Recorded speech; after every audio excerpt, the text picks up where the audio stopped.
ഓം ശാന്തി. ജീവിതത്തിൽ വേണ്ടതായിരിക്കുന്ന സ്വപ്നങ്ങളെ നമ്മുടെ ജീവിതത്തിലേക്ക് ആകർഷിക്കാൻ വേണ്ടി ലോ ഓഫ് അട്രാക്ഷൻ ഉപയോഗിക്കുമ്പോൾ നമ്മൾ സംസാരിക്കേണ്ടത് പ്രപഞ്ചത്തോടാണ്. എന്നാൽ പ്രപഞ്ചത്തോട് എങ്ങനെ സംസാരിക്കണം എന്ന് ഒരുപാട് പേർക്ക് അറിഞ്ഞൂടാ.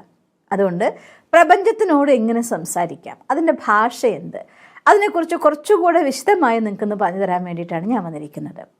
ഒന്നാമത്തെ കാര്യം, ഒരു പരമമായിരിക്കുന്ന സത്യം നമുക്ക് ഉൾക്കൊണ്ടേ പറ്റൂ. നമ്മളെല്ലാവരും തന്നെ പ്രകാശമാണ് അഥവാ ഊർജമാണ്. ഈ ശരീരത്തിൻ്റെ അൾട്ടിമേറ്റ് ആയിരിക്കുന്ന പാർട്ടിക്കിൾസ് ആയിട്ട് അതിനെ കണങ്ങളാക്കി മാറ്റാൻ സാധിച്ചാൽ അത് വെറും പ്രകാശം മാത്രമായിട്ട് മാറുകയാണ്. ഇലക്ട്രോൺ, പ്രോട്ടോൺ, ന്യൂട്രോൺ എന്നൊക്കെ പറയാൻ ഒരുപാട് വലുതാണെങ്കിലും അത് കാണാൻ പോലും സാധിക്കാത്ത അതിസൂക്ഷ്മ കണങ്ങളാണ്. ആ അതിസൂക്ഷ്മ കണങ്ങളെ കൂട്ടിച്ചേർത്താണ് ഈ പ്രപഞ്ചത്തിലെ ഓരോ വസ്തു ഉണ്ടാക്കിയിരിക്കുന്നത്. അത് വസ്തു ആവട്ടെ, വായുവാവട്ടെ, കാണുന്നതാവട്ടെ, കാണാത്തതാവട്ടെ, സൂക്ഷ്മ ശരീരത്തെ ഒഴിവാക്കിയാൽ ബാക്കിയെല്ലാം തന്നെ സ്ഥൂലമായിരിക്കുന്നൊരു പ്രകാശമാണ്. ഇനി സൂക്ഷ്മ ശരീരം നോക്കിയാലും അതും പ്രകാശമാണ്, സൂക്ഷ്മ പ്രകാശമാണെന്ന് മാത്രം. അതുകൊണ്ട് ഈ പ്രപഞ്ചം മുഴുവൻ നിർമ്മിക്കപ്പെട്ടതായിരിക്കുന്നത് ഒരു ഊർജ്ജത്താലാണ്. അതുകൊണ്ട് ഊർജത്തിൻ്റെ ട്രാൻസാക്ഷൻ, അതാണ് പ്രപഞ്ചത്തോട് നമ്മൾ സംസാരിക്കുന്നതായിട്ട് രീതി.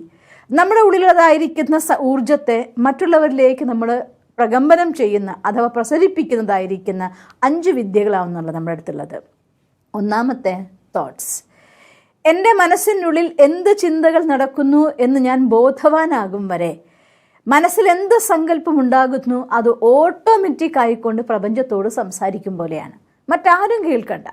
നിങ്ങളുടെ ഉള്ളിനുള്ളിൽ ഒരു സങ്കടം ഉണ്ടാകുമ്പോൾ അത് ഒളിപ്പിച്ചു വെക്കുമ്പോൾ നിങ്ങളുടെ ഉള്ളിൽ നിന്ന് സങ്കടത്തിൻ്റെ ആ ഒരു സന്ദേശം ഈ പ്രപഞ്ചത്തിലേക്ക് നിങ്ങൾ കൊടുത്തുകൊണ്ടേയിരിക്കുകയാണ്. സങ്കടം സങ്കടം സങ്കടം, എന്തുകൊണ്ട്, എന്ത് കാരണം കൊണ്ട്, അവിടെ യാതൊരു ചോദ്യവുമില്ല. സങ്കടം സന്ദേശം ഈ പ്രപഞ്ചത്തിലേക്ക് നമ്മൾ കൊടുത്തുകൊണ്ടിരിക്കുക. അഥവാ എനർജിയിലൂടെ വളരെ വേഗത്തിൽ അത് സ്പ്രെഡ് ആയിക്കൊണ്ടിരിക്കുക. ഇവിടെ നോക്കിക്കഴിഞ്ഞാൽ എല്ലാ ഊർജ്ജങ്ങളും ഉണ്ട്, പോസിറ്റീവും ഉണ്ട്, നെഗറ്റീവും ഉണ്ട്, എല്ലാതും ഉണ്ട്. ഏതാണോ നമ്മുടെ ഉള്ളിൽ നിന്ന് പുറത്തേക്ക് പ്രകമ്പനം ചെയ്യപ്പെടുന്നതായിരിക്കുന്ന ഊർജം അഥവാ പ്രസരിപ്പിക്കപ്പെടുന്നതായിട്ടുള്ള ഊർജം, ആ ഊർജം ഓട്ടോമാറ്റിക്കായിട്ട് നമ്മുടെ ഉള്ളിലേക്ക് അട്രാക്ട് ചെയ്ത് വരികയും ചെയ്യും. അതുകൊണ്ട് നമ്മുടെ മനസ്സിനുള്ളിൽ എന്ത് ചിന്തകൾ നടക്കുന്നു എന്നതിനെക്കുറിച്ച് ബോധവാനാകുക എന്നുള്ളതാണ് ആദ്യം നമ്മൾ ചെയ്യേണ്ടതായിട്ടുള്ള പ്രക്രിയ. എല്ലാവരും പറയും മനസ്സ് കടിഞ്ഞാണില്ലാത്തൊരു കുതിരയാണ്, അതിന് നമുക്ക് നിയന്ത്രിക്കാൻ പറ്റുമോ? നിയന്ത്രിക്കാൻ പിടിച്ചാലോ, അടിച്ചമർത്താൻ നോക്കിയാലോ, കെട്ടിവെക്കാൻ നോക്കിയാലോ അത് സമ്മതിച്ചോളണമെന്നില്ല. പക്ഷേ അതിന് പുതിയതായിട്ടുള്ള ആഹാരങ്ങൾ കൊടുക്കുകയാണെങ്കിൽ അത് ആസ്വദിച്ച് കഴിക്കുന്ന കൂട്ടത്തിലുമാണ്. അതുകൊണ്ട് മനസ്സിനെ പോസിറ്റീവ് ആക്കത്തക്ക രീതിയിൽ നല്ല കാര്യങ്ങൾ വായിച്ചും പഠിച്ചും ഇന്നലത്തെ സങ്കല്പം, ഇന്നലെ എൻ്റെ തോട്ട്സ് എന്തുണ്ടായിരുന്നു, അതിനൊരു 90% തോട്ട്സിൻ്റെ പിന്തുടർച്ചയാണ് ഇന്ന് റിലേറ്റഡ് ആയിരിക്കുന്ന തോട്ട്സ് ഉണ്ടാവുന്നത്.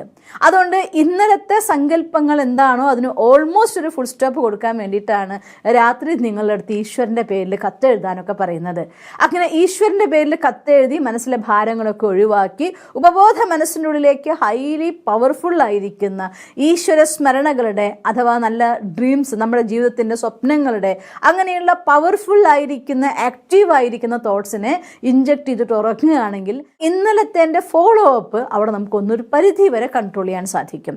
രാവിലെ ഉണരുമ്പോൾ അറിഞ്ഞുകൊണ്ട് പോസിറ്റീവായിട്ട് ലെസൺസ് പഠിക്കുകയും, ഇനി ഇടയ്ക്ക് നിങ്ങൾ മറന്നു പോകുമെങ്കിൽ ഞാൻ ഓർമ്മിക്കും, പരമാത്മ മഹാവാക്യത്തിൽ പറയാറുണ്ട്, ഓർക്കാൻ ഏതെങ്കിലും വിദ്യ സ്വന്താക്കാൻ. ഞാൻ നിങ്ങളുടെ എടുത്ത് പറയുകയാണ്, ബാബ പറയാറുള്ളതായിട്ടൊരു കാര്യം, അമ്മമാരെ കാര്യങ്ങളെ ഓർക്കാൻ വേണ്ടി സാരിയുടെ തുമ്പിലൊരു കെട്ടിട്ട് വെക്കാറുണ്ടല്ലോ എന്ന്.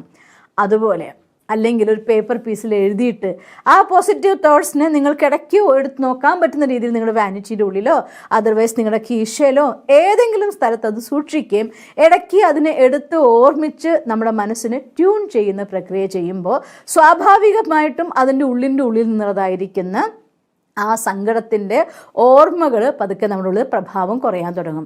അതിൻ്റെ പ്രഭാവം കുറയുന്നതിനനുസരിച്ച് ഞാൻ സങ്കടം എന്നതായിരിക്കുന്ന സന്ദേശം അന്തരീക്ഷത്തിലേക്ക് കൊടുക്കുന്നത് അവസാനിപ്പിക്കാൻ പറ്റും. അത് അവസാനിപ്പിക്കുക എന്നുള്ളത് ഒന്നാമത്തെ കാര്യം.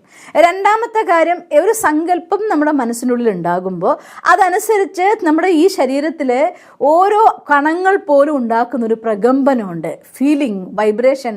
മനസ്സിൻ്റെ ഫീലിംഗ് നമ്മുടെ ശരീരത്തിൻ്റെയും മനസ്സിൻ്റെയും എല്ലാം ഉള്ളിൽ നിന്ന് അത് നമുക്കറിയാം. ഒരാൾക്ക് ഒരു ഫീലിംഗ് എന്ന് പറയുന്നത്, ഇപ്പം ഞാനൊരു സിനിമ കാണുകയാണെങ്കിൽ ആ സിനിമയിൽ ഒരു കരച്ചിലിൻ്റെ ദൃശ്യം കണ്ടു, വല്ലാതെ എൻ്റെ മനസ്സ് വേദനിച്ചു, കരഞ്ഞിങ്ങോട്ട് പോരുമ്പോൾ ഇറങ്ങി വരുമ്പോൾ എല്ലാവരുടെ മുഖം നോക്കി കഴിഞ്ഞാൽ അതുപോലെ വാടി സങ്കടപ്പെട്ട മുഖങ്ങളായിരിക്കും. അതായത് നിങ്ങളുടെ ശരീരത്തിൻ്റെ ഓരോ കണങ്ങൾ പോലും ആ സമയത്ത് ആ വൈബ്രേഷനെ പ്രകമ്പനങ്ങളെ പുറത്തുവിട്ടുകൊണ്ടിരിക്കുകയാണ്, പ്രസരിപ്പിച്ചുകൊണ്ടിരിക്കുകയാണ്. അപ്പോൾ ഉള്ളിനുള്ളിലൊരു തോട്ട് ഉണ്ടാകുമ്പോൾ അതുണ്ടാക്കുന്നതായിരിക്കുന്ന ഊർജം നമ്മുടെ ശരീരത്തിലെ ഓരോ കണങ്ങൾ പോലും സ്വീകരിച്ച് നമ്മുടെ മുഖത്ത് നമുക്കത് എക്സ്പ്രസീവായിട്ട് കാണപ്പെടുന്നു, ബോഡി ലാംഗ്വേജിൽ കാണപ്പെടുന്നു. എന്ന് വെച്ചാൽ അർത്ഥം ശരീരത്തിലെ ഓരോ കണങ്ങളും അതിനെ പ്രകമ്പനമായിട്ട് പുറത്തു വിട്ടുകൊണ്ടിരിക്കുക. അപ്പോൾ അത് ഫീലിംഗ് പാർട്ടിലേക്ക് കൂടെ കയറി കഴിയുമ്പോൾ അത് നമ്മുടെ ശരീരത്തിൻ്റെ കൂടി പ്രകമ്പനങ്ങളുടെ രൂപത്തിൽ പുറത്തേക്ക് വിടാൻ തുടങ്ങും. അതുകൊണ്ട് ആ ഫീലിംഗ് പാർട്ടിലേക്ക് ഒരു നെഗറ്റീവ് തോട്ടിനും പോകാൻ സമ്മതിക്കരുത്.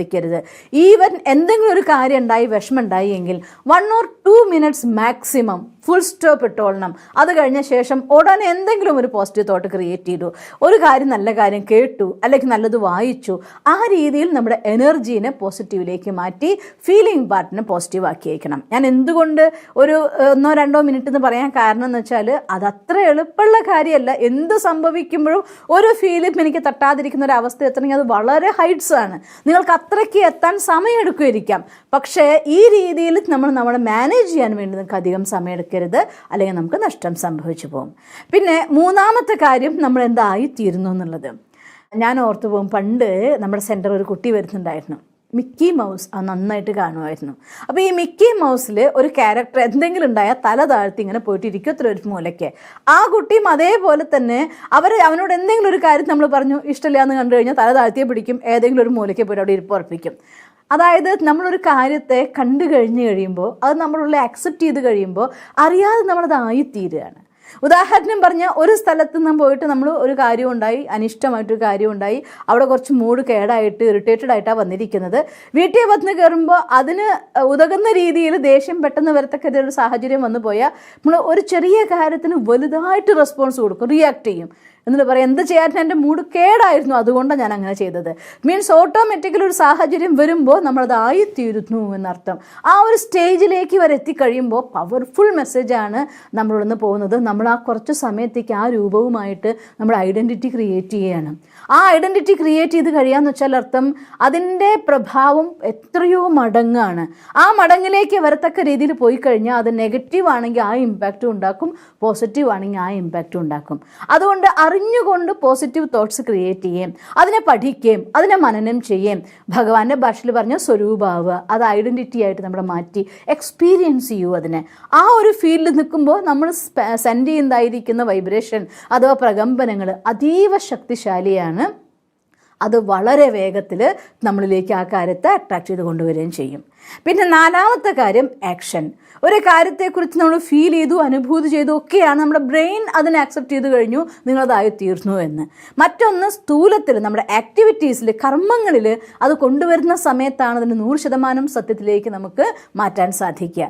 അതുകൊണ്ട് ഒരു കാര്യം നമ്മൾ പ്ലാൻ ചെയ്ത് റെഡിയാക്കി ഈ സ്റ്റെപ്പൊക്കെ വന്നു കഴിഞ്ഞാലും അന്നത്തെ ദിവസം നമ്മൾ നിശ്ചിതമായിട്ടും പ്ലാൻ ചെയ്തിരിക്കണം ഈ ഒരു കാര്യത്തെ ആക്ഷൻ കൊണ്ടുവരാൻ വേണ്ടി, എൻ്റെ ലൈഫിലേക്ക് അതിനെ പ്രാവർത്തികമാക്കാൻ വേണ്ടി എന്ത് കർമ്മമാണ് ഞാൻ ഇന്ന് ചെയ്യുന്നത് എന്ന്. കർമ്മത്തിലൂടെയും നമ്മൾ പറയുമ്പോഴൊക്കെ എനിക്ക് ഈ ലോകത്തിലെ നമ്പർ 1 ആകണം, എൻ്റെ ഫീൽഡിൽ ഞാൻ എക്സ്പേർട്ട് ആവണം, ഞാൻ അവിടുത്തെ ഐക്കണാവണം, പക്ഷേ എനിക്ക് മടി കാരണം എഴുന്നേൽക്കാൻ കഴിയുന്നില്ല എന്നൊരവസ്ഥയാണെങ്കിൽ ഒരിക്കലും നിങ്ങളുടെ മറ്റെല്ലാ കാര്യങ്ങളും ഒന്ന് ജസ്റ്റ് ആൻറ്റി ആയിരിക്കുന്ന ഒരു കർമ്മം ഉണ്ടാവുകയാണ്. കൊച്ചു കൊച്ചു കാര്യങ്ങൾക്ക് സെൻസിറ്റീവായിട്ട് കരയുന്ന ആളുകൾ അവരുടെ ജീവിതത്തിൽ അവർ ആഗ്രഹിക്കുന്നത് ഹാപ്പിനെസ് ആയിരിക്കാം, പക്ഷെ ജീവിതത്തിലെ കർമ്മത്തിലൂടെ അട്രാക്ട് ചെയ്യുന്നത് അവർ ദുഃഖത്തിനെയാണ്. അതുകൊണ്ട് നമ്മുടെ ഒരു കർമ്മം എന്ന് പറയുന്നത് ഒരു പവർഫുൾ മെസ്സേജാണ്. അതുകൊണ്ട് നമ്മൾ തന്നെത്താൻ നമ്മുടെ മനസ്സിൻ്റെ മേലെ ശ്രദ്ധിച്ച് ഒരു കൺട്രോളിങ് കൊണ്ടുവന്നുകൊണ്ട് ഈ സംസ്കാരത്തിൽ ഇത്തരത്തിലായിട്ടുള്ള കൊച്ചു കൊച്ചു സ്വഭാവ സംസ്കാരങ്ങൾ വലിയ വലിയ നഷ്ടം നമുക്ക് ഉണ്ടാക്കുന്നത്, അതിന് മേലൊരു നിയന്ത്രണം കൊണ്ടുവന്നേ പറ്റൂ. അഞ്ചാമത്തെ റിസൾട്ട്സ്, അതായത് രാത്രിയിൽ നമ്മുടെ ചെക്കിങ്. എൻ്റെ ഒരു ദിവസം ഞാൻ കഴിച്ചു കൂട്ടിയതായിട്ടുള്ള ദിവസത്തിൽ എൻ്റെ അവസ്ഥ ഏത് തലത്തിലാണുള്ളത്, എവിടെയാണുള്ളത് എന്ന് സ്വയം നമ്മൾ പരിശോധിക്കുകയും അഥവാ ആയിട്ടില്ല എങ്കിൽ അതായിത്തീരാൻ വേണ്ടതായിരിക്കുന്ന ഒരു പ്ലാൻ, ഊർജം, ദൃഢപ്രതിജ്ഞ, ദൃഢസങ്കല്പം, അതിലൂടെ നമ്മൾ സ്വയം നമ്മളോട് തന്നെ പ്രതിജ്ഞയെടുത്ത് ഈശ്വരൻ്റെ മുന്നിൽ പ്രതിജ്ഞയെടുത്ത് കത്തെഴുതി ഊർജം ആവാഹിച്ച് പിറ്റേ ദിവസം അതിൻ്റെ പെർസെൻറ്റേജ് കൂട്ടണം. പതുക്കെ പതുക്കെ പതുക്കെ ആ പെർഫെക്ഷനിലേക്ക് നമുക്ക് യാത്ര ചെയ്യാൻ സാധിക്കും. ഈ 5 സ്റ്റെപ്സിലും നിങ്ങൾ ശ്രദ്ധിക്കുന്നുവെങ്കിൽ നമ്മുടെ ലോകത്ത് ജീവിക്കുമ്പോൾ ജീവിതം കണ്ടാൽ നിങ്ങളൊരു കോടാനുകോടിപതിയോ ഒക്കെ ആകും, പക്ഷെ നിങ്ങളുടെ മനസ്സിൻ്റെ ശാന്തിയോ ഒരു സന്യാസിയെപ്പോലെ ശാന്തമായ മനസ്സുമായിരിക്കും.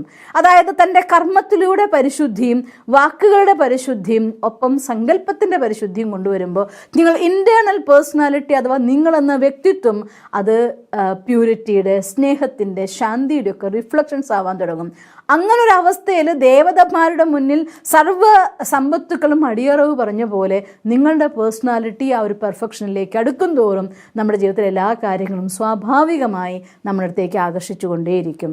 അതുകൊണ്ട് നമ്മളിൽ ശ്രദ്ധിച്ചാൽ മതി. ഈ 5 കാര്യങ്ങളിൽ ശ്രദ്ധിച്ചാൽ, ഈ 5 രീതികളിൽ നിങ്ങൾ പ്രപഞ്ചത്തോട് സംസാരിച്ചു കൊണ്ടിരുന്നാൽ, നിങ്ങളുടെ ആശയത്തെ കൺവേ ചെയ്തുകൊണ്ടിരുന്നാൽ വളരെ വേഗത്തിൽ നിങ്ങളുടെ സ്വപ്നം നിങ്ങൾക്ക് ആകർഷിച്ചെടുക്കാൻ സാധിക്കും. അങ്ങനെ സാധിക്കട്ടെ എന്ന് ഞാൻ ഈശ്വരനോട് പ്രാർത്ഥിക്കുന്നു. ഓം ശാന്തി. ദിവസം തോറും ജീവിത വിജയങ്ങൾക്ക് വെളിച്ചം വീശുന്ന പുത്തൻ വീഡിയോകൾക്കായി ഞങ്ങളുടെ യൂട്യൂബ് ചാനൽ സബ്സ്ക്രൈബ് ചെയ്യൂ. നോട്ടിഫിക്കേഷൻ ലഭിക്കുന്നതിനായി ബെൽ ഐക്കൺ ക്ലിക്ക് ചെയ്യൂ.